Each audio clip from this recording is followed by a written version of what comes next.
सावंतवाडी नगर परिषद निवडणुकीसाठी भारतीय जनता पार्टीचा जोरदार प्रचार सुरू आहे। भारतीय जनता पार्टीतर्फे निवडणुकीची प्रचार फेरी काढण्यात आली। या प्रचार फेरीला सावंतवाडीकरांचा उत्स्फूर्त प्रतिसाद लाभला। सावंतवाडी नगर परिषद भाजपच्या नगराध्यक्ष पदाच्या उमेदवार सौ श्रद्धाराजे भोसले आणि नगरसेवक पदाचे उमेदवार प्रचार रॅलीत होते।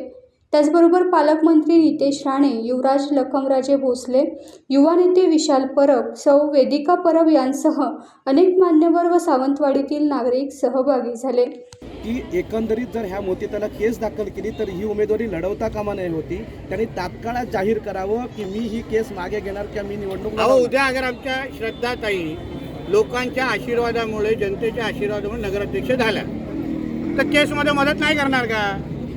अरे सकारात्मक पद्धतीने बघा ना। दीपक केसरकर साहेब का सगळ्या गोष्टी नकारात्मक बघायला लागले मला आता कळतच नाही। नेहमी श्रद्धा आणि सबुरीबद्दल बोलणारे आमचे केसरकर साहेब, नेहमी चष्म्यात नाकावर ठेवून बोलणारे आमचे केसरकर साहेब अचानक राजकीय चष्म्यातून का बघायला लागलेले आहेत? त्यांनी सकारात्मक पद्धतीने पाहिलं पाहिजे।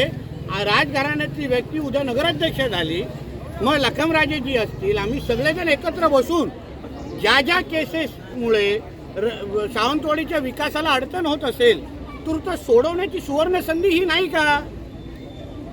विचार करा ना। एवढा अनुभवी राजकारणी केसरकर साहेबांसारखा असा कसा चुकीचा बॉल खेळू शकतो हे मला आतापर्यंत कळलं नाही। त्यांच्या पूर्ण प्रवासामध्ये राजघराण्यांनी त्यांना केलेली मदत, त्यांना दिलेला पाठिंबा, विकास ज्यांनी जेव्हा जेव्हा करण्याचा प्रयत्न केला तेव्हा हे राजघराणे त्यांच्या बरोबर उभं राहिलेलं आहे। म्हणून मला असं वाटतं दीपक केसरकरजींनी हे विचार करावा की 2 तारीख ही जाऊन 3 तारीख कधीतरी उजळेल। परत एकदा हे राजघराणं आपल्यासाठी, सेवेसाठी नेहमी तिथेच असेल आणि म्हणून आज पण वेळ गेलेली नाही। आज रात्री 10 वाजेपर्यंत प्रचार करण्याची संधी आहे। दीपक केसरकर साहेबांनी राजघराण्या म्हणजे आमच्या श्रद्धाताईंना बिनशर्त पाठिंबा जाहीर करावा अशी शेवटच्या वेळी त्यांना विनंती करतो। टाइम्स डिजिटलला लाईक करा, शेअर करा, सबस्क्राईब करा आणि बेल आयकॉन दाबायला विसरू नका। Times digital.